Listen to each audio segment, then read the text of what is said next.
itu aja yang membuat akhirnya saya berpikir bahwa ya bukan berarti apa, jadi rasanya kok gimana aja nyek gitu Nyesek apa ya, gitu ya.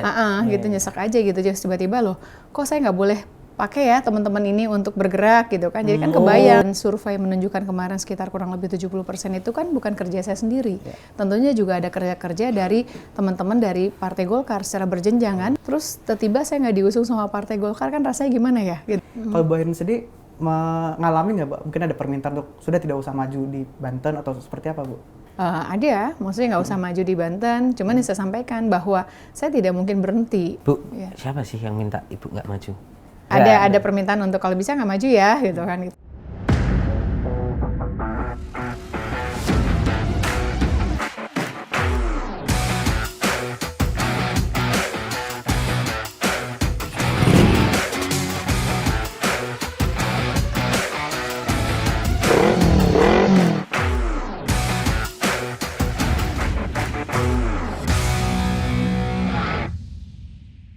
Sahabat Kompas.com, ketemu lagi bersama saya Tatang Guritno. Saya Ardhito Ramadan. Di acara Classwide Kompas.com. Gaspol ngobrol gas pasti nampol.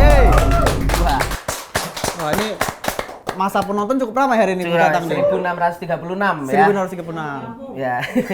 Karena ini pengaruh narsum juga ini. Pengaruh narsum. Pengaruh narsum. Emang kita mendatangkan siapa hari ini? Ini adalah bakal calon gubernur Banten Bu Airin Rahmidiani. Wis. Selamat datang Bu Airin. Selamat datang Bu Airin. Terima kasih, selamat Ya. datang kembali. Ya. Iya. Oh iya betul. Bajunya pink ini kayaknya suasananya udah Happy. happy ya. Atau gimana Bu? Gimana hari ini Bu Airin gimana perasaannya? Ya, dapat intipan bocoran biasanya kan Mas Tatang pakai baju hitam. Oh, biar Jadi kontras. saya biar kontras aja. Itu aja sih, simpel aja sih. Simpel gitu aja ya? Simpel aja ya. Oke. Iya. Bu, Tapi bicara soal kostum nih, Tang, Bu Airin sempat jadi perbincangan juga soal kostum Bu Airin nih. Iya. Seminggu 2 minggu lalu itu kan sempat jadi perbincangan juga, Bu. Mungkin apa ya bahasanya, bukan semacam ditegur atau diingatkan lah begitu oleh Bu Mega ketika itu dianggap salah kostum, padahal ya salah kostumnya juga udah merah sebenarnya kan. Hanya nggak merah hitam tapi merah putih. Mungkin boleh diceritakan Bu, bagaimana sih drama yang terjadi pada saat itu, karena kan kayak dulunya bersama Golkar lalu diusung PDIP lalu akhirnya Golkar juga ikut mengusung Bu malah Airin PDI di yang Banten. usung dulu ya? Iya. Ya, yang pasti kemarin itu suasana kekeluargaannya luar biasa, alhamdulillah. Dan saat hari Minggu kan kita deklarasi, jadi deklarasi dan sekaligus penyerahan surat rekomendasi untuk gubernur dan 4 kabupaten kota, bupati wali kota yang diusung oleh PDI Perjuangan di ASBSD itu.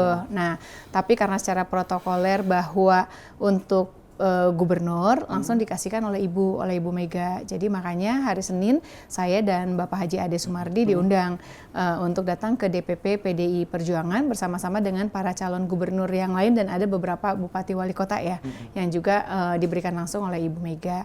Nah, pada saat kemarin ditanya pakai pakaiannya apa? Pakai nuansa merah aja. Oh ya udah. Jadi sesimpel itu saya pakai yang ada. Oh ya batik merah ya udah gitu kan, dan kebiasaan mungkin pakai kerudung putih ya karena biar apa matching dengan baju saya, ya udah ke sana. Dan Bu Mega lebih kepada hal sebetulnya mengingatkan bahwa kita perempuan harus tegas, kita sebagai kader harus turun, harus memastikan stunting seperti apa, berapa jumlah anak yatim piatu, itu kan hal yang memang harus dilakukan ya oleh kita. Dulu juga saat saya jadi wali kota, saat hari ini saya sebagai bakal calon pun juga sama melakukan. Jadi bagi saya itu adalah kasih sayang seorang ibu terhadap saya. Cuman nggak tahu jadi framingnya rame, karena di sana juga ibu kan nggak cuman ke saya aja, tapi ke beberapa orang yang hadir di sana pun juga sama. Dan saya bersyukur berarti ibu sudah menganggap saya bagian dari keluarga besar PDI Perjuangan tentunya. Karena kan diusung juga kan sama PDIP sama saat PDI. itu. Nah Bu, kalau kita lihat kan kayaknya waktu di ASBSD itu kan masih apa ya? Oke, udah dapat deklarasi dari PDIP, tapi kan Bu Airin itu dan di ASBSD terus kemudian di hari Seninnya ketika datang ke acara masih kayak saya berharap Golkar tuh masih ke saya gitu, dan cukup kelihatan emosional waktu itu. Dan saya meyakini keluarga besar saya Partai Golkar memahami apa yang menjadi keputusan saya, mengerti apa yang menjadi keputusan saya, sebagaimana saya menghormati dan memahami keputusan yang dilakukan oleh DPP Partai Golkar. Sebenarnya waktu itu situasinya gimana Bu? Apakah memang akhirnya waktu itu Bu Airin tuh merasa sangat sudah ditinggalkan, karena kita tahu Golkar udah ke Kim, ke Pak Andra Soni waktu itu, dan Ibu merasa udah nggak ada jalan gitu, kemudian PDIP memberikan rekomendasi karena ada putusan MK itu. Jadi saya mau cerita bahwa perjalanan saya ikut kontestasi Pilkada Gubernur Banten ini kan sekitar 2-3 tahunan yang lalu. Jadi dari awal saat Pak Erlangga sebagai Ketua Umum Partai Golkar menugaskan DPP Partai Golkar menugaskan saya untuk sosialisasi dan silaturahmi dalam rangka untuk Pilkada Gubernur. Dan pada saat Pileg saya ikut dulu untuk pemenangan Pileg dulu kan. Alhamdulillah kita dapat 2 kursi di Banten 3 saat itu dan suara saya 302.878 suara. Untuk pemenangan Pilpres juga kita jalankan semuanya. Dan pada saat setelah selesai Pileg Pilpres ada SKEP surat penugasan untuk mencari pasangan calon dan juga untuk partai koalisi. Dan itu juga sudah saya jalankan. Waktu itu alhamdulillah ketemunya dari semua dinamika yang saat itu di Banten, saya ketemu dengan PDI Perjuangan dengan Bapak Ade Sumardi dan SKEP yang ditandatangani oleh Pak Erlangga sebagai ketum Pak Ludwig itu pun juga sudah dilakukan. Cuman saat itu bicara nanti dulu untuk deklarasi, tetapi lebih membereskan untuk urusan pilgub yang lainnya, terutama waktu itu masih di Jawa Barat dengan DKI. DPP waktu itu kan masih sibuk mengurusi urusan DKI dan Jawa Barat. Jadi akhirnya kan kita nggak jadi deklarasi dan yang lainnya. Nah, ada pergantian kepemimpinan dan sempat ada isu bahwa ada Munas setelah itu dan ada isu seolah-olah bahwa mungkin sepertinya teman-teman Golkar tidak akan mengusung saya. Tetapi saya masih berharap mudah-mudahan tetap teman-teman masih DPP masih mengusung saya di Pilkada Gubernur karena kan ini udah 2 tahun gitu kan, udah 2 tahun udah sejauh itu. Nah, pada saat ternyata ya sekali lagi saya kan selalu bilang minta kalau Allah kasih amanah apapun di saat waktu dan tempat yang tepat dan terbaik menurutnya. Dan pada saat tiba ada kejadian Mahkamah Konstitusi yang menyebabkan akhirnya thresholdnya turun, terus kita komunikasi lagi dengan PDI Perjuangan, terus kata PDIP ya udah kita jalan aja katanya nanti insya Allah kita minggu tetap deklarasi setelah tertunda dan kita akan memberikan surat rekomendasi untuk Gubernur 4 Bupati Wali Kota yang ada di Provinsi Banten. Nah setelah itu pun juga kita dipanggil ketemu dengan Pak Bahlil dan Ketum Bahlil dan Pak Sekjen Pak Sarmuji didampingi oleh Bu Tatu sebagai Ketua DPD Golkar Banten dan menyampaikan bahwa sepertinya agak berat karena melihat konstelasi di tingkat nasional untuk ke saya. Tapi saya minta izin waktu itu PDIP sudah meminta untuk kita deklarasi dan untuk mengusung saya dan saat itu pun juga diizinkan nggak masalah. Jadi hari Minggu kejadian itu pun juga diizinkan. Berarti ada perubahan dong Bu sikap Golkar itu artinya sebelumnya Pak Bahlil di kepemimpinan Pak Bahlil sudah menyampaikan ke Ibu bahwa kayaknya berat nih. Tapi saya masih tetap berharap mudah-mudahan ada keajaiban ya Pak, masih tetap ngusung saya. Saya masih bicara seperti itu, masih seperti itu. Jadi mudah-mudahan ya Pak gitu kan, mudah-mudahan saya masih bisa diberikan kesempatan untuk bisa maju bersama-sama dengan Partai Golkar. Malah waktu itu juga kan Golkar sebetulnya 14%, kita bisa sendiri juga kan, bisa sendiri juga sebetulnya. Tetapi karena belum ada keputusan yang final seperti apa dan yang lainnya, walaupun secara lisan sudah disampaikan, saya masih tetap berharap berdoa, masih berharap mudah-mudahan ada keajaiban, itu ada keajaiban, dan tetap deklarasi kita jalankan hari Minggu, hari Senin kita datang ke DPP, dan alhamdulillahnya malamnya saya dipanggil lagi oleh Pak Bahlil, dan ada kita bicara tentang Banten, kita bicara tentang Indonesia, dan bersyukur alhamdulillah besoknya kan B1 KWK diberikan kepada saya. Berarti kalau dari segi timeline berarti gini Bu, berarti Ibu setelah dari PDI itu ketemu Pak Bahlil, terus kemudian pulang dulu nih, tiba-tiba malam diminta untuk datang lagi untuk silaturahmi lagi, karena terjadi perubahan sikap dari Golkar itu akhirnya. Iya, alhamdulillah. Jadi pada saat itu disampaikan kita bicara tentang Banten, kita bicara tentang Indonesia demi kebaikan partai, dan alhamdulillah saya bersyukur B1 KWK besoknya diberikan kepada saya. Ketika itu apa yang disampaikan oleh Pak Bahlil dengan pengurus Golkar, kenapa kira DPP Golkar ini berubah sikap itu dari awalnya mendukung Pak Andra Soni menjadi kembali mendukung Bu Airin gitu ketika Senin malam itu? Yang pasti disampaikan bahwa ya untuk Pilkada Gubernur kita ke Bu Airin bersama-sama dengan Pak Ade gitu kan. Udah itu aja dan bismillah selamat berjuang gitu. Ya. Ibu nggak kepo gitu apa? Kenapa? Karena Bapak udah bilang nggak ke saya misalnya gitu. Apa jangan-jangan? Udah dikasih aja udah alhamdulillah. Makasih Pak Bahlil. Tapi itu karena pengaruh ini nggak sih Bu? Bahwa atau ini gosip-gosip informasi yang aku dengar bahwa sebenarnya teman-teman di Golkar ini cukup panas dengan situasi di hari Senin di mana ya Ibu dalam tanda kutip ya tegur tadi itu ya. Iya, maksudnya dicuci lah sama Bu Mega gitu dan kok kayaknya ini malah jadi Bu Airin dalam tanda kutip mau dimerahkan banget, bahaya ini kita Golkar masa sebagai rumahnya nggak memberikan, maksudnya Diam saja begitu ya. ya? Aku dapat info kayaknya kepantik itu juga, itu Ibu benar nggak itu Bu? Jangan tanya sama saya, jangan tanya sama saya. Tapi yang pasti Ibu nggak marah sama saya, Bu Mega nggak marah sama sekali, tidak marah. Dalam arti beliau pun juga memberikan sebagai bentuk rasa kasih sayang, bukan hanya saya, tapi sama semua yang ada di ruangan tersebut kan, di ruangan tersebut untuk memastikan bagaimana harus turun ke lapangan, memahami tentang stunting dan yang lain, karena ada banyak calon kepala daerah, bukan cuma saya saja kan saat itu di situ ada Pak Hendi, ada Pak Andika, ada yang dari wali kota Banjar, yang kampung halaman saya juga ada gitu, di situ ada. Tapi maksudnya secara politik dulu Bu, aku masih penasaran deh. Menurut Ibu sikap akhirnya Pak Bahlil dan teman-teman di Golkar berubah sikap itu apakah juga karena melihat bahwa PDI mau ngambil Bu Airin nih gitu? Kalau PDI dari awal juga kan waktu pada saat di hari Minggu Pak Ahmad Basara menyampaikan di dalam forum besarnya di dalam pidato bahwa yang pasti PDI Perjuangan tetap konsisten dan komitmen untuk mengusung saya dan Bapak Ade Sumardi.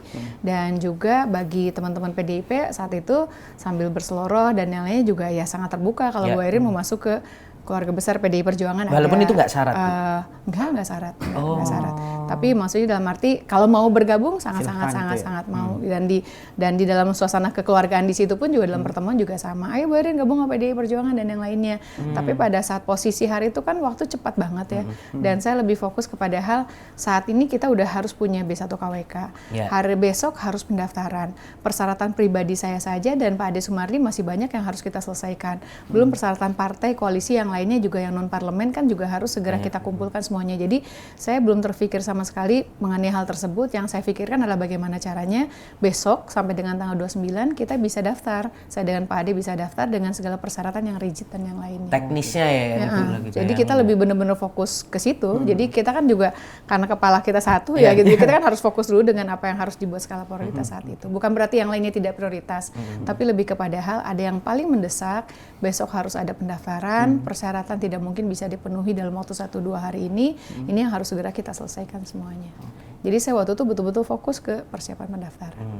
Bu, tapi selain pesan-pesan Bu Mega ketika acara yang rame-rame dengan calon kepala daerah lain, ada semacam pertemuan nggak sih Bu dengan Bu Mega atau bersama petinggi PDIP lainnya dan diberikan nih pesan-pesan lain yang mungkin tidak disampaikan di acara yang di DPP itu? Ada. Jadi selesai acara itu pun juga kita dikumpulkan, semuanya dikumpulkan.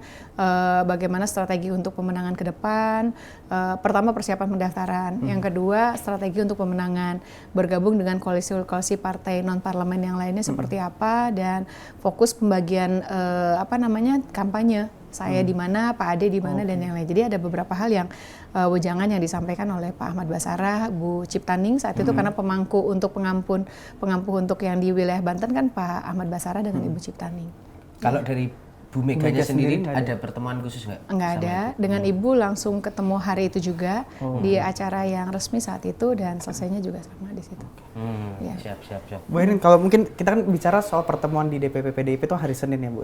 Hari Minggunya kan juga ramai ketika Bu Airin dengan Pak Ade ini deklarasi di ASBSD dan yang menjadi salah satu sorotan netizen lah itu ketika Bu Airin seolah sedang bergetar, menahan tangis lah gitu ketika berbicara soal bagaimana hubungan Bu Airin dengan Partai Golkar ketika itu karena Bu Airin akan diusung oleh PDIP begitu. Apakah mungkin pada saat itu sudah ada semacam pikiran bahwa ya mungkin sudah berakhir juga nih keanggotaan atau hubungan Bu Airin dengan Golkar ketika Golkar tidak memberikan dukungan kepada Bu Airin pada hari itu? Yang saya bayangin kan 2-3 tahun saya turun ke lapangan itu kan salah satunya adalah relawan, terus simpatisan, para tokoh masyarakat, dan juga struktur Partai Golkar.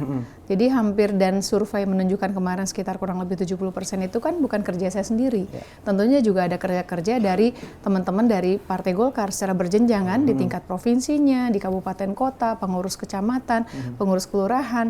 Terus tiba-tiba saya nggak diusung sama Partai Golkar kan rasanya gimana ya gitu. Jadi kan pertama ya maksudnya ya gimana ya rasanya gitu kan. Itu aja sih yang ada beban pikiran bagi saya. Mungkin karena saya perempuan kali ya, atau juga manusiawi, secara manusiawi ya, rasanya kita 2 tahun lebih kita berjuang bersama-sama, terus di satu sisi di saat ada potensi semua pada gelisah, Bu Airin maju nggak, berlayar apa enggak, dan yang lainnya, tiba-tiba keajaiban pertolongan Tuhan itu ada dan nyata, dan itu yang membuat saya haru gitu, karena ternyata banyak orang yang mendoakan saya, para tokoh, para masyarakat, tokoh alim ulama, terutama tokoh masyarakat di Banten yang selalu memotivasi saya untuk nggak boleh nyerah, untuk terus berjuang dalam kebenaran dan yang lainnya gitu. Dan mungkin salah satu hikmahnya saya merasakan bahwa ya saya harus lebih istiqomah lagi dengan tujuan saya ikut dalam Pilkada Gubernur. Jadi kemarin rasa haru itu luar biasa, apalagi melihat di dalam suatu tempat ruangan yang begitu besar, hampir 5.000 orang lebih datang, dan mereka terus memberikan motivasi kepada saya. Ya. Bu, aku tuh penasaran, Bu, kenapa sih Bu gini? Kalau kita lihat itu kan sebenarnya sebagai seorang politikus itu kadang-kadang, apalagi Bu Airin ya, maksudnya punya elektabilitas yang tinggi gitu. Itu kan sebenarnya daya tawar ibu gitu. Sebagai seorang politikus tuh, lah saya punya dukungan segini, elektabilitas segini ya. Dan menurutku ketika misalnya ada tawaran, misalnya dari PDIP, ya jadi seorang kutu loncat untuk mengamankan tujuan yang lebih besar tuh make sense gitu loh Bu. Tapi kenapa seolah-olah, apa sih Bu yang bikin ibu tuh kayak berat dan kayaknya nggak mau ninggalin Golkar gitu loh? Itu yang tadi saya barusan cerita, hampir 2 tahun, 3 tahun lebih ini saya bareng-bareng gitu, bareng-bareng dengan struktur partai, dengan ormas, ormendi yang melekat sampai ke tingkat kelurahan, kecamatan, dan juga dengan para tokoh alim ulama, tokoh masyarakat. Nah, jadi pada saat kemarin tuh nggak kepikiran untuk pindah-pindah gitu, yang kepikiran tuh gimana caranya nih orang yang udah menaruh harapan banyak ke saya, yang mereka sudah menaruh mimpinya ke saya, mereka banyak kasih masukan ke saya, bahkan visi misi juga hampir selesai 100%, tinggal kita nanti kalau Allah menakdirkan saya menang, tinggal saya jalanin. Terus tiba-tiba jalan ini nggak ada gitu kan. Itu aja yang membuat akhirnya saya berpikir bahwa ya bukan berarti apa, jadi rasanya kok gimana aja nek gitu gitu, nyesek aja gitu. Jadi tiba-tiba loh, kok saya nggak boleh pakai ya teman-teman ini untuk bergerak gitu kan. Jadi kan kebayang gitu. Jadi saya membayangkan itu aja sih, bukan berarti apa-apa. Saya lebih kepada hal bahwa kan saya bukan sendirian gitu loh. Saya maju Pilkada Gubernur itu kan prosesnya panjang. Dengan istiharoh saya, dengan bergulat berkutit di diri saya sendiri, apakah iya saya mau maju jadi gubernur di awal seperti itu dulu gitu kan. Setelah ini proses saya sosialisasi juga banyak melibatkan banyak orang gitu kan.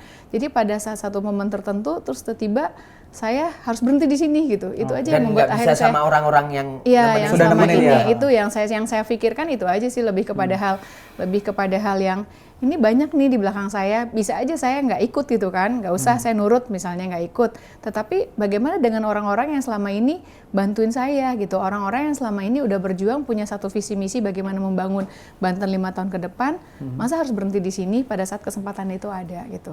Tapi Bu, kalau seandainya waktu itu sebenarnya PDI kan bisa aja gitu untuk mengancam ibu bahwa jadi kader gitu. Jadi kader dong, karena Bu Airin juga dalam posisi yang sudah ditinggalkan Golkar waktu itu. Seandainya waktu itu akhirnya itu adalah harga mati, gimana coba Bu? Politik itu kan komunikasi. Tentu kita akan banyak bisa berkomunikasi dan berdiskusi dengan teman-teman PDI Perjuangan yang prosesnya juga kan nggak singkat. Sebetulnya kan ada tahapan yang sebelum-sebelumnya yang udah kita bahas bersama-sama. Dan saya bersyukur, terima kasih banyak terhadap keluarga besar PDI Perjuangan yang disampaikan oleh Pak Ahmad Basara atas nama DPP PDI Perjuangan, Bu Mega dan yang lainnya yang tetap konsisten, komitmen untuk mengusung saya dan Pak Ade. Karena Pak Ade ini kan ketua DPD PDI Perjuangan, ketua dan nggak ngancem Banten. Ibu harus jadi Alhamdulillah bersyukurnya enggak, sangat sekali bersyukur alhamdulillah. Jadi terlepas keinginan untuk masuk pasti ada. Namanya politik kan bagi saya juga kan tools, alat untuk memberikan kebermanfaatan. Dan bagi saya semua partai juga sama, mau PDI Perjuangan, mau Golkar, mau yang lain kan tujuannya juga pasti sama kan, untuk memberikan kebermanfaatan. Hanya kemarin itu kan lebih kepada hal ini udah jalan sama-sama selama ini, tiba-tiba kok nggak boleh bareng sama mereka, itu aja sih, lebih hal ke situ. Dan persoalan apakah masuk ke partai lain di luar Golkar dan yang lainnya, lebih kepada hal waktu itu kan harus kita membuat skala prioritas, fokus ke dalam hal untuk kita segera pendaftaran. Bu, tapi dalam pilkada 2024 ini kan salah satu yang menjadi apa ya, agak berbeda dengan pilkada-pilkada sebelumnya adalah fenomena kotak kosong ini ya. Di beberapa daerah cukup ramai dan salah satu yang sempat diprediksi akan ada kotak kosongan di Banten ketika itu karena Bu Airin yang seharusnya bisa bersama Golkar memilih sebelum putusan MK sebelum putusan ya. MK ya, sehingga kira bisa lewat PDIP. Nah, ini ada pertanyaan bahwa skenario kotak kosong ini semacam buat menjegal dalam tanda kutip orang-orang yang dianggap sebenarnya punya potensi untuk maju tetapi tidak bisa dimajukan. Kalau Bu Airin sendiri mengalami nggak, mungkin ada permintaan untuk sudah tidak usah maju di Banten atau seperti apa, Bu? Ya, ada, maksudnya nggak usah maju di Banten, cuman yang saya sampaikan bahwa saya tidak mungkin berhenti, karena selama ini kan banyak yang dukung saya, banyak yang bantuin saya, gitu kan. Terus kalau saya tiba-tiba berhenti, saya apa yang harus saya sampaikan? Jadi kalaupun mau, harusnya teman-teman dari DPP yang menyampaikan itu ke konstituen saya dan yang lainnya, gitu. Pada saat itu saya pernah menyampaikan hal tersebut.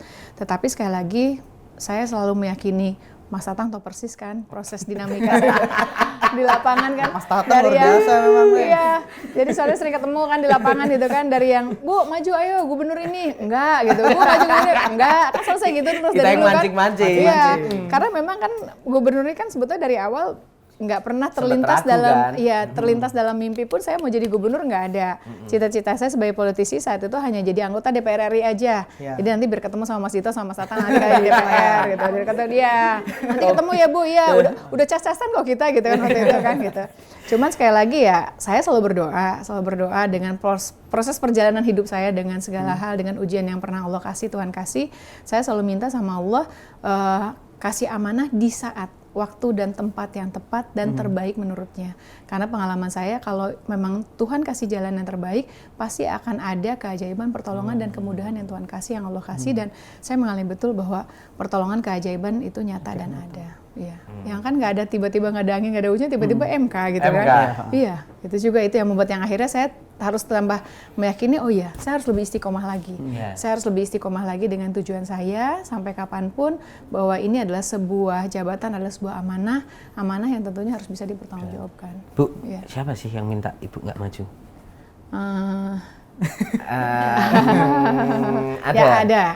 Ada permintaan untuk kalau bisa nggak maju ya, gitu kan, gitu ada bisa. Tapi cuman, disampaikan nggak mungkin alasan kenapa Bu Airin tidak usah maju? Apakah memang benar hanya kepentingan politik pragmatis saja? Atau? Kepentingan nasional, katanya ada Kepentingan kepentingan nasional nasional ya. lebih luas. Nah, aku dengar info karena kan satu nih Ibu udah dapat nih kursi DPR RI.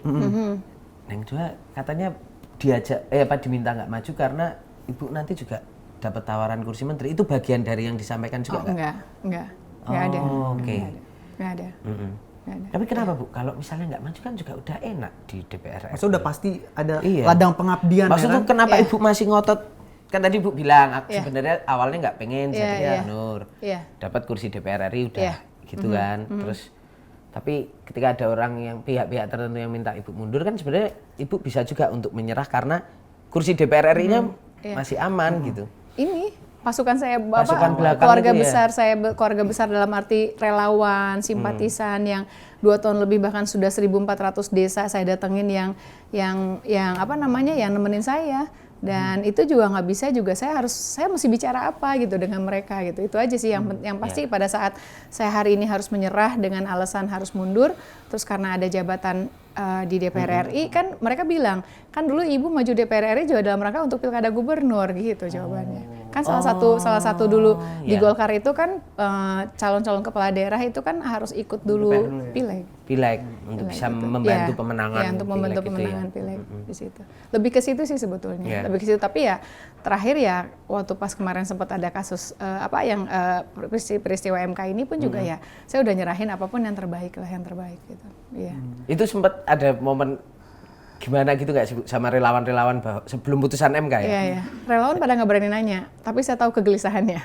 Saya tahu kegelisahannya seperti apa, tapi ada juga yang WA saya, Ibu semangat, dan yang lainnya, kasih support dan yang lainnya gitu ada. Tapi kan kayaknya sebelum putusan MK itu, ketika koalisi sebelah udah kebentuk itu Bu, Ibu kan masih tetap turun ke lapangan kan? Masih, karena berarti saya masih sebenarnya belum putus asa dong? Atau waktu itu masih jalaninnya juga, aduh gimana ini gitu? Saya masih tetap, masih terus aja, kita ikhtiar, namanya juga ikhtiar, usaha terus sambil doa ke masyarakat, yang terbaik gitu aja.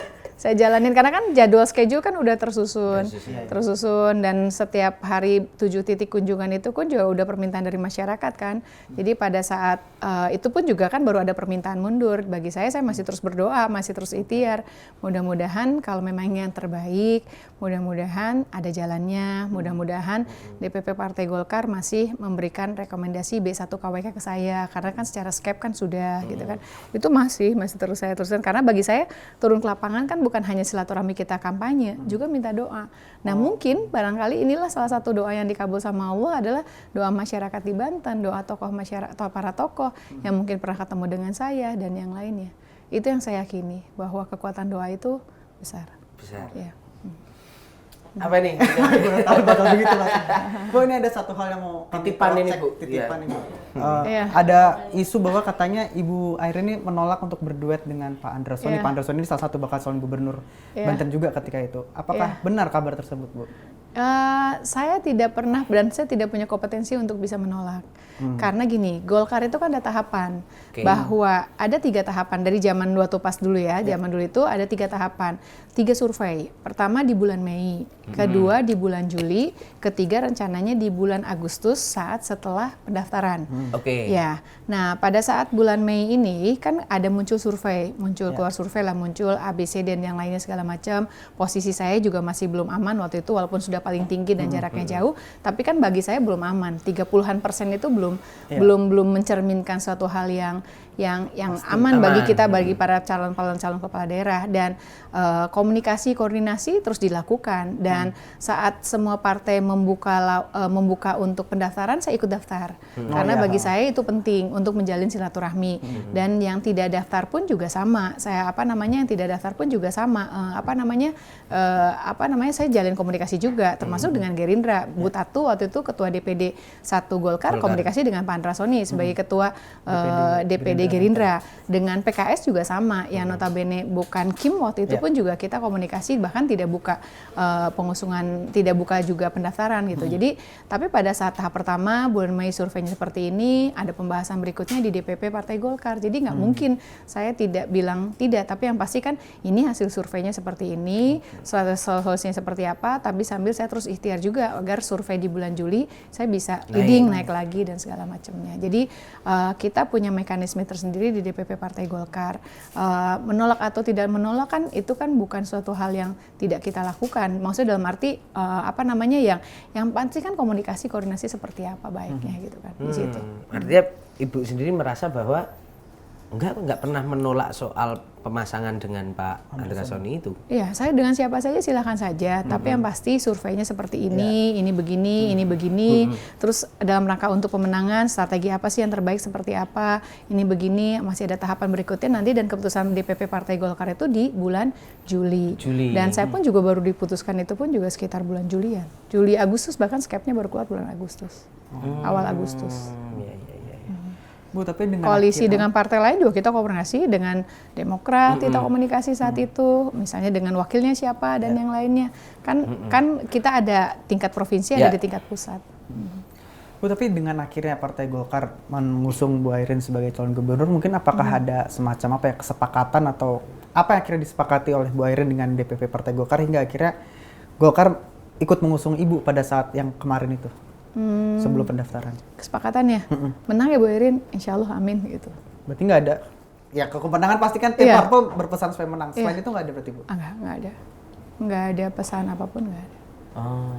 Atau misalnya tawaran Ibu, kami geser ke Ibu karena nanti apa gitu, nggak ada Ibu? Nggak ada sama sekali, nggak ada. Ya. Ya kita kan sekarang bakal calon gubernur Banten udah ada 2 pasang calon lah, Bu Airin. Dua poros, Bu Airin dan Pak Ade, dan juga Pak Andra Soni dengan Pak Dimyati.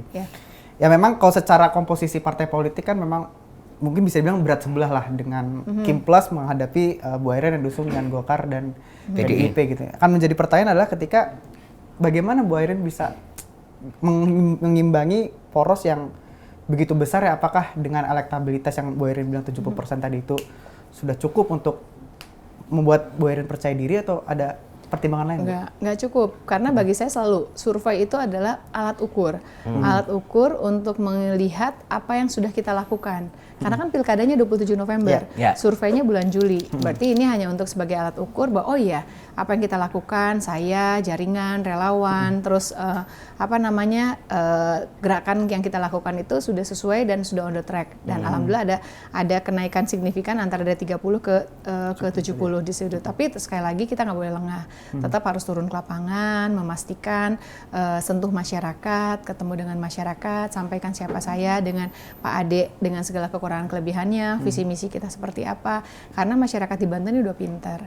Masyarakat di Banten udah pintar, udah paham, apalagi sekarang kan bukan hanya pertarungan di darat tapi di udara juga kan tentu juga sebagai bahan informasi terlepas dari ada negatif campaign atau tidak. Tapi kan kita harus menyampaikan dan menyodorkan kepada masyarakat apa yang akan kita lakukan jika nanti terpilih sebagai gubernur dan wakil gubernur Banten.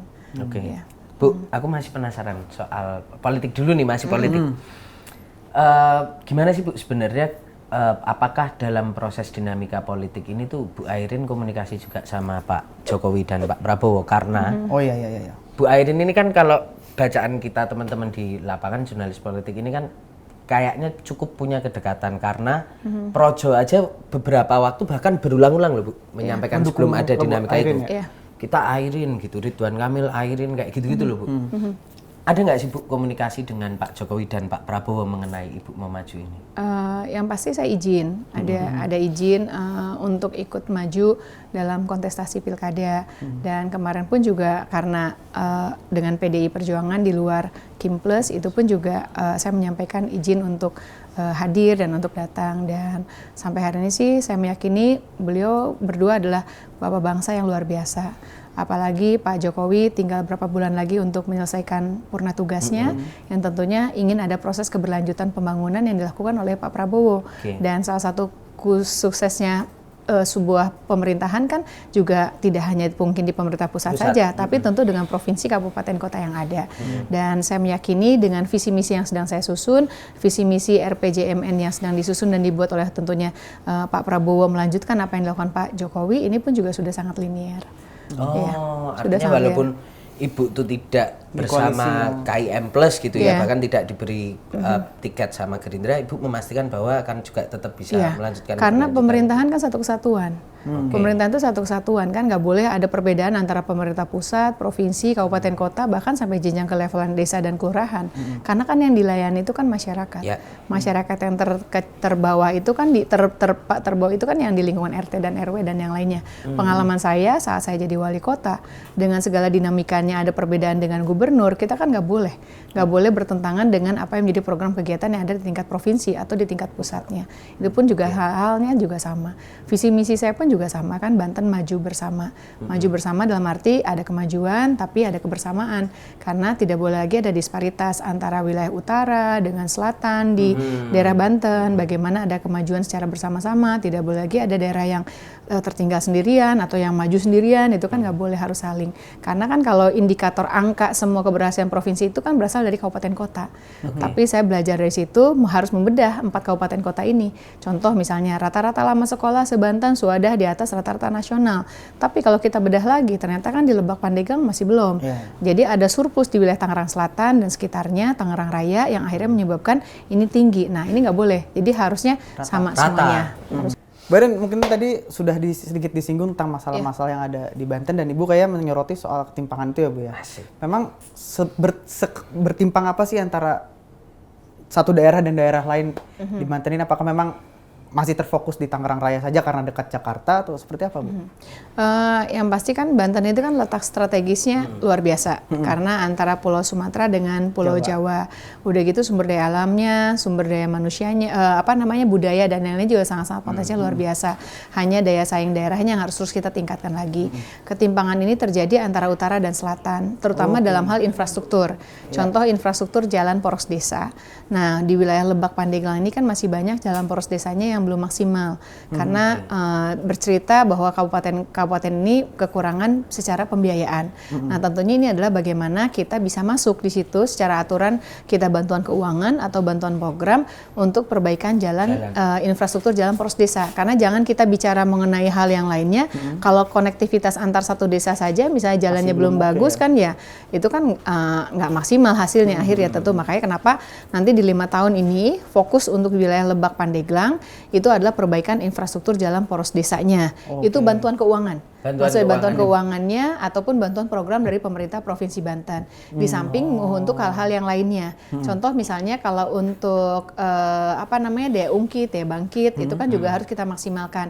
Hilirisasi tentang wilayah pertanian di Lebak, Pandeglang, terutama daerah Cimanuk dan juga di Kabupaten Serang, Pontang dan sekitarnya kan itu kan sebetulnya lumbung padi. Nah, itu lumbung padi ya. Persoalannya kan mengenai bibit, mengenai pupuk, mengenai irigasi. Nah, kita akan fokus di situ. Daerah pesisir lautnya ini juga kan belum potensinya belum tergali. Padahal ini kan menjadi kewenangan pemerintah Provinsi Banten tentunya dalam hal ini yang tentu kita akan maksimalkan. Dan yang paling bisa terasakan langsung menurut saya manfaatnya oleh masyarakat itu adalah industri pariwisata.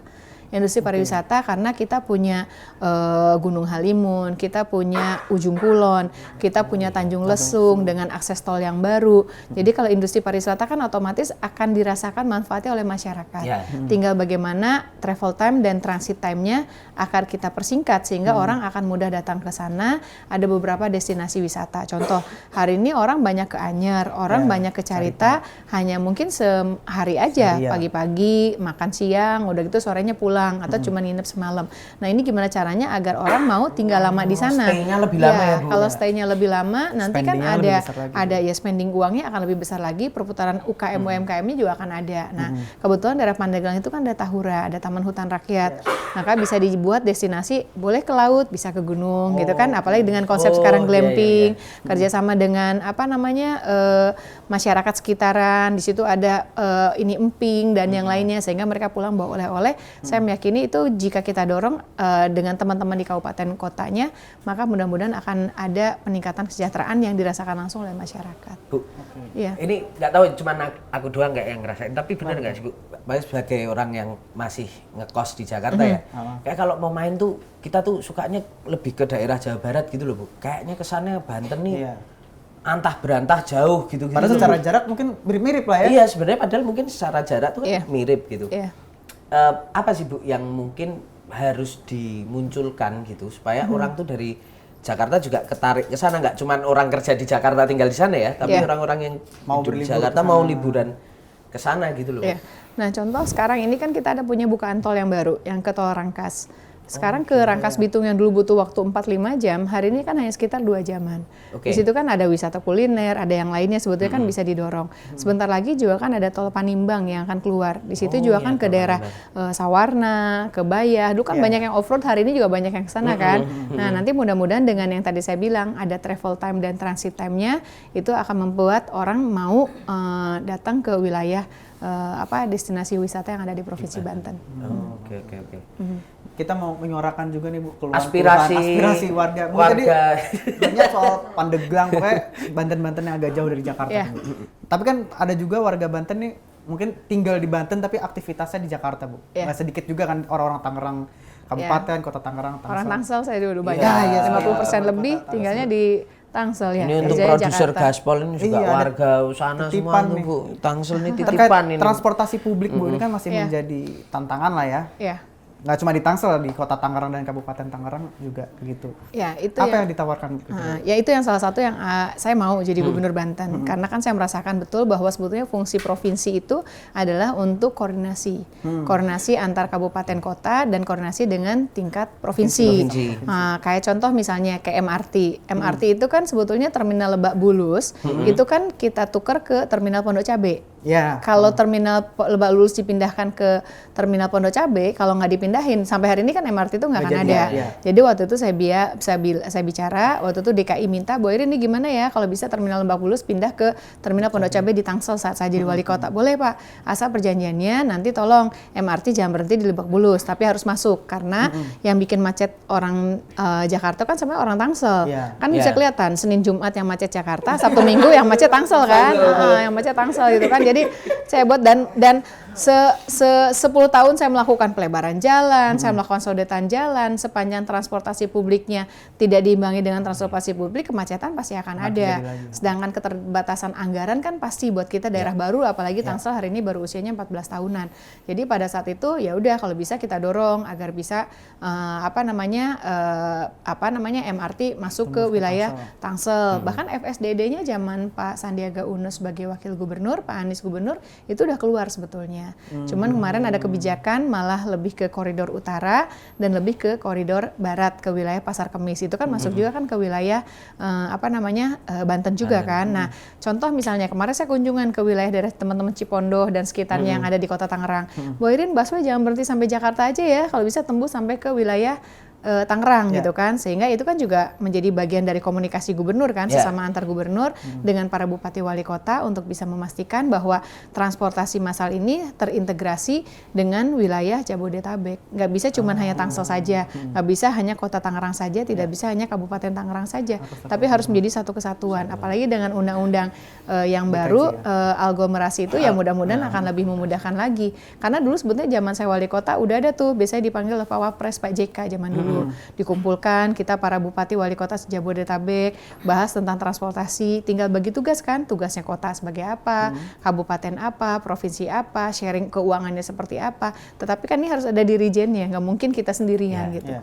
Nggak mungkin kayak saya sebagai wali kota tiba-tiba datang ke Dirjen Perkeretaapian, tiba-tiba datang ke Kementerian Perhubungan untuk masain agar ada apa. Terus ada investasi tentang LRT, kita dorong lagi untuk ada semuanya gitu kan. Terus dengan trayek-trayek yang ada kita maksimalkan peremajaan dan yang lainnya juga kan harus konektivitas. Jadi mudah-mudahan posisi Gubernur Banten hari ini nanti bisa berdiskusi dan juga bisa mengurai dan mendetailkan bersama-sama dengan Gubernur DKI dan Gubernur Jabar tentunya, apalagi dengan aglomerasi dan undang-undang daerah khusus Jakarta itu. Tapi itu nggak mahal itu Bu, MRT itu nanti kayaknya kok itu kan kayak yang proyek. Kalau transportasi kan memang nggak pernah ada yang untung, pasti selalu harus subsidi buat masyarakat. Tapi kan kalau kita hitung dengan urusan kemacetan, urusan waktu yang terbuang, harusnya kan bisa dihitung seperti apa gitu. Jadi harus, kalau macet tuh lebih merugikan ya sebenarnya. Betul. Oke. Tapi untuk terkait MRT yang tembus ke Tangsel ini, kalau dari saat itu skema yang disiapkan seperti apa sih Bu? Karena kan mungkin pembangunan juga nggak mungkin dengan APBD Banten atau Tangsel saja gitu ya. Skenario yang saat itu disiapkan seperti apa dan rencana Bu Irin ke depan seperti apa supaya itu bisa benar-benar jalan? Iya, yang waktu itu kita udah berkomitmen apa yang memang diperlukan kecuali pembiayaan, karena kan kalau uang kita kurang ya waktu itu kan, apalagi daerah Tangsel kan sangat terbatas. Jadi apa yang dibutuhkan nanti persoalan misalnya perizinan, persoalan rencana tata ruangnya dan yang lainnya kita udah siap untuk semuanya. Jadi kan rencana itu kan tembus dari Terminal Lebak Bulus ke arah Pamulang, nanti langsung ke arah wilayah Setu, nanti langsung masuk tembus ke wilayah BSD Serpong. Ya. Oke. Nah, kalau KRL-nya gimana Bu ini Bu? Iya. Bu. KRL ini, KRL, ini suara rakyat lagi nih. Suara rakyat lagi nih. Kalau itu hidup KRL dari zaman saya 2011. Jadi yang kita ada 5 stasiun kereta api. Dari sejak 2011 saya wali kota, saya dorong untuk ada revitalisasi. Revitalisasi stasiun mulai dari stasiun Serpong, stasiun Sudimara, stasiun Serpong, Rawabuntu, Jurangmangu, Sudimara, Pondok Ranji dan yang lainnya. Dan alhamdulillah kan selama 10 tahun lebih ini kan udah mulai ada revitalisasi. Hari ini kan stasiun Jurangmangu juga udah mulai direvitalisasi dan yang lainnya. Dan dulu kan saya ingat persis cuman sampai jam 7 malam kan. Waktu itu 2011 kan masih jam 7 malam. Tapi banyak keluhan warga waktu itu zaman dulu saya kesini ke Kompas kok. Dan teman-teman di Kompas pada protes, "Bu, ini kita pada pulangnya jam 10 malam gitu." Kan alhamdulillah waktu zamannya Pak Jonan ya. Pak Jonan waktu itu dirut PT KAI, alhamdulillah jadi ada yang jam 10 malam. Bahkan ada yang gerbong perempuan kan, ada khusus gerbong perempuan saat itu gitu. Itu juga bagian dari upaya kita bagaimana mendorong orang untuk bisa untuk bisa menggunakan moda transportasi umum yang memang kita di Tangerang Tangsel ini waktu itu kita ada 5 stasiun kereta api KRL. Nah, ini kan kalau nanti saya jadi gubernur kan kita dorong sampai ke Majak nanti, mudah-mudahan sekalian yang lain. Sekalian yang lainnya. Ya, nah, sekalian yang lainnya. Tapi ini pada pusing loh Bu, ini KRL ini mau dibikin berbasis NIK itu terus mau dicabut, mulai dikurangi ininya Bu, subsidinya Bu. Ini udah ngerti sekarang. gimana sekarang? Nggak ngerti saya sekarang. Tetap baca judul aja sama baca netizen. Biasa kita ngurus politik kan ada benar. Iya. Itu gimana Bu itu? Resah loh ini masyarakat tengah, kelompok tengah ini, Bu. Pengalaman Warga-warga saya itu. dulu saat ada beberapa kan mulai kebijakan dulu Pak Jonan mulai membuat kereta api menjadi nyaman ya, kan saya ngalami proses itu kan. Yang penting kan komunikasi dan koordinasi sosialisasi terhadap masyarakat. Jadi mulai dari saat kan ada komunitas KRL dan yang lainnya, diskusi banyak, kasih masukan sehingga pada saat nanti pemerintah membuat kebijakan itu memang tepat dan pada saat pemerintah membuat kebijakan bisa dipahami oleh masyarakat. Jadi pengalaman saya saat saya jadi wali kota Tangsel dengan beberapa hal yang ada kejadian seperti ini, yang penting komunikasi dulu, komunitasnya dulu, terus misalnya nanti dengan masyarakat ada terbuka seperti apa sehingga akhirnya masyarakat bisa memahami. Tapi ini kan keresahannya nanti kalau harganya jadi Mahal berkali-kali lipat. jadi berkali-kali. Siapa tahu malah berkurang. Kan kita belum tahu juga kebijakannya. Siapa tahu Siapa kan kita tahu. belum tahu. Iya, belum tahu. Siapa tahu. Jadi makanya jangan seudon dulu. Pak Jokowi aja nggak tahu ngakunya. Bu, ini ada titipan juga nih Bu soal KRL. Reaktivasi KRL zaman Belanda juga akan dilakukan kah Bu? Ini kan kayak ada bekas-bekas rel yang mungkin nggak pakai sekarang itu. Ada yang kemarin saya pernah ketemu ke wilayah Pandeglang, yaitu mulai dari Pandeglang Rangkas ya. Pandeglang Rangkas itu kan ada rel kereta api dari zaman dulu. Nah itu ada keinginan karena gini, walaupun udah ada pintu tol yang ke Rangkas maupun juga ke Panimbang Rencana, tapi kan secara pembiayaan lebih mahal. Jadi mereka tuh membayangkan, dulu ada banyak ketemu orang tua zaman dulu itu bolak-balik Pandeglang Lebak, Pandeglang Rangkas itu biayanya lebih murah karena ada kereta api. Jadi mereka meminta agar itu direaktivasi lagi. Nah, saya kemarin ketemu dengan beberapa pengurus dari PT KAI, mereka menyampaikan memang ada rencananya dari Dirjen Perkeretaapian ada rencana dalam rangka untuk reaktivasi jalur Pandeglang Rangkas tersebut yang hari ini sudah dimulai dari revitalisasi stasiun Rangkas kan, stasiun Rangkas itu sudah. Jadi mungkin itu nanti akan diaktifasi. Iya, kita akan dorong karena itu kan kewenangannya bukan di kita, kewenangannya kan ada di Kementerian Perhubungan, kewenangannya ada di PT KAI. Nah pada saat kemarin saya berdiskusi dengan beberapa teman di PT KAI, mereka menyampaikan kalau mau reaktivasi Bu Airin baiknya bentuknya KRL, jangan kereta api zaman dulu. Kalau dulu kan zaman kereta api itu kereta api diesel kan, yang pakai diesel yang ngok-ngok gitu kan. Nah kalau itu sebaiknya biar pakai KRL biar tembus langsung nanti ke Rangkas, ke Maja, langsung nanti ke Serpong, nanti langsung ke wilayah kita sampai ke Tanah Abang. Inline semua gitu ya kalau inline KRL semuanya, ya. iya. Tapi biasanya kalau gitu tuh pemerintah misalnya di level gubernur itu nanti bentuk dorongannya kayak apa sih Bu? Koordinator. Jadi mesti pengalaman saya ada beberapa kewenangan biasanya di kabupaten kota, ada beberapa kewenangannya di pemerintah pusat. Nah, pengalaman saya nih, pentingnya hadirnya gubernur atau pemerintah provinsi itu menjembatani, mengkomunikasikan dan mengkoordinasikan antara kabupaten kota dengan pemerintah pusat. Jadi harus yang paling yang harus paling cerewet sebetulnya pemerintah provinsi nih gitu kan. Karena kan semuanya ada beberapa kewenangan misalnya di kabupaten kota. Tapi kalau kita ada sebagai orang tua yang mengayomi putra-putrinya gitu, tentu kan kita akan senang sebagai anak kan saat itu. Saat saya sebagai wali kota pun juga kan merasakan saat misalnya waktu pas mau pelebaran jalan tuh, pelebaran jalan ke wilayah Puspitek dulu kan, yang udah tahu kan ke Puspitek kan itu kan jalan provinsi tuh, jalan provinsi. Nah kita pengen kan Puspitek itu masuknya jalannya lebar gitu kan. Nah ini kan ada jalan provinsi, tapi asetnya aset pemerintah pusat gitu kan. Nah waktu itu kepentingan kami di Tangsel waktu itu adalah bagaimana caranya agar ini bagian dari potensi yang ada di wilayah Tangsel kan. Nah makanya waktu itu saya jadi malah nemenin provinsi, nemenin ke pusat ini gitu mah. Ini kan harusnya saya bisa bercandain, loh kok jadi saya kebalik, jadi saya wali kota yang iniin gitu kan. Jadi waktu itu saya sempat berpikir harusnya kan provinsi lah yang menginikan gubernur kita yang gitu. ngelakuin itu tuh harusnya gubernur. Ya, makanya jadi ya fungsi gubernur itu kan bukan bupati yang kelima atau wali kota yang ke-9 atau bupati yang ke-9, tapi sebagai koordinator. Bu, satu lagi Bu terkait Tangerang Raya nih Bu sebelum mungkin bergeser ke isu lain. Ini kan banyak anggapan lah oleh netizen bahwa wilayah Tangerang Raya ini digendong oleh kota-kota yang dibuat oleh developer ya, Bintaro, BSD, Alam Sutra. Ini bagaimana Ibu menjawab tudingan gitu, karena ya harus diakui kadang-kadang jalan-jalan yang bagus tuh dibuat oleh developer, ketika sudah keluar wilayahnya developer langsung berantakan jalannya. Nah, ini terjadi di Tangerang Selatan. Kita kan ada 7 kecamatan, ada 3 pengembang besar. Di daerah Pondok Aren itu adalah Bintaro, di daerah Alam Sutra itu sekitar wilayah Serpong Utara, dan juga Serpong untuk wilayah BSD dan sekitarnya. Saat saya jadi wali kota kan APBD kita 1,2 triliun, PAD-nya hanya 125 miliar. Saya harus gimana? Kecil, waktu itu kecil. Jadi saya harus gimana caranya agar dengan jumlah penduduk waktu itu udah 1,2 juta. Saya ngantor di kantor kecamatan. Ini gimana caranya? Saya nggak mungkin hanya mengandalkan dana APBD saja. Maka saya harus bisa mendorong potensi pendapatan seperti apa. Yang kedua, saya harus bisa melibatkan investasi. Karena kalau kita melakukan percepatan pembangunan, nggak mungkin hanya mengandalkan dana APBD. Maka yang pertama saya lakukan saat itu berbarengan dengan yang lain adalah reformasi pelayanan perizinan. Karena bagi investor kan mereka akan nyaman datang ke wilayah kalau pasti secara hukum, pasti secara regulasi, pasti secara persyaratan dan pembiayaan.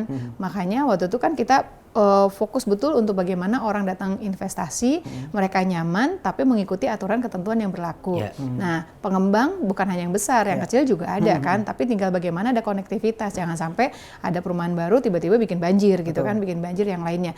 Jadi kita berikan perizinan, kita keluarkan izin, tapi kita lakukan pengawasan.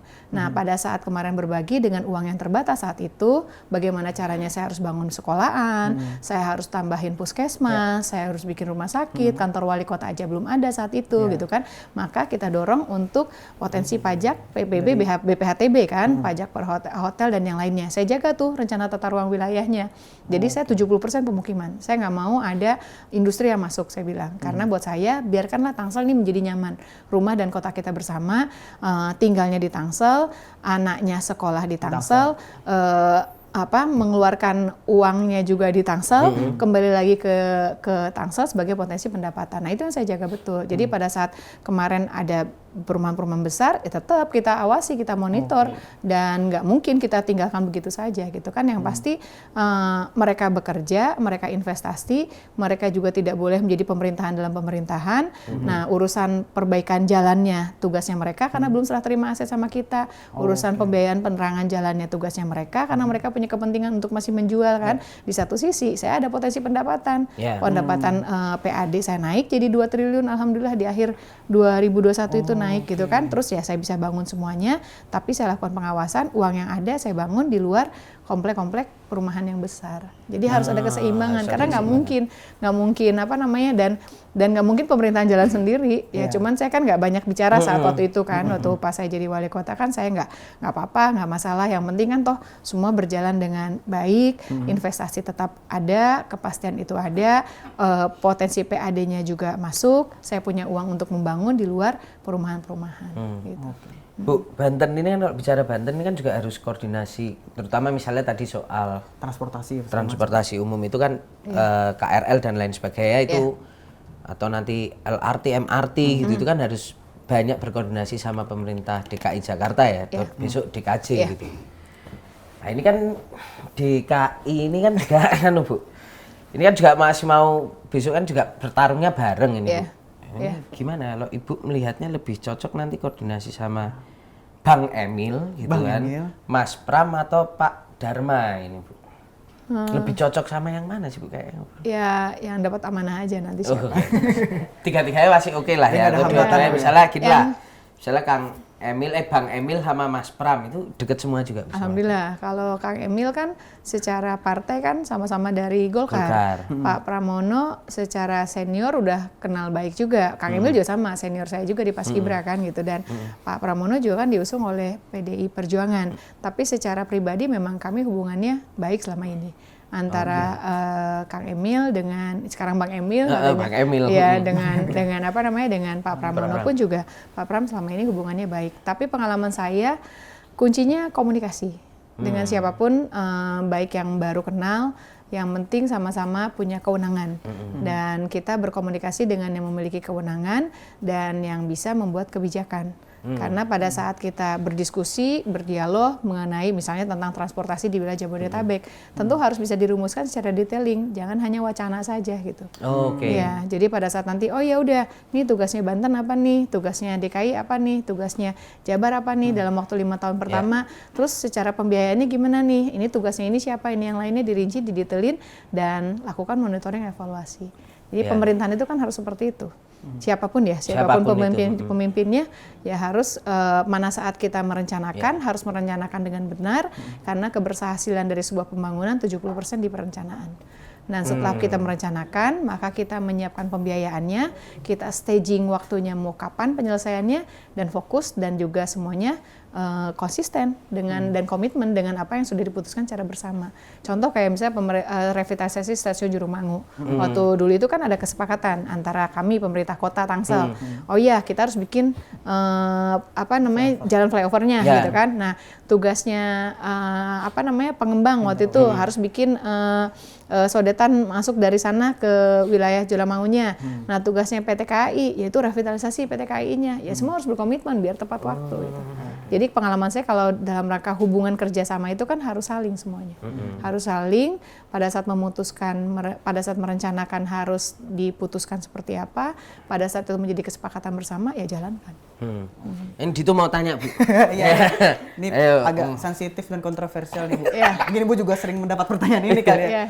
Bu, terkait politik dinasti Bu, ini kan masih banyak yang menganggap Banten itu penuh dengan dinasti, mungkin tidak hanya dinasti Bu Ratu Atut, tapi banyak dinasti-dinasti lain, dan Ibu termasuk di keluarganya Bu Ratu Atut. Bagaimana Ibu menjawab tudingan politik dinasti ini, karena politik dinasti ini kan menjadi hal yang harus diakui bukan hal yang disukai oleh banyak masyarakat sebenarnya. Sekarang lagi muncul banyak resistensi tuh Bu soal itu tuh.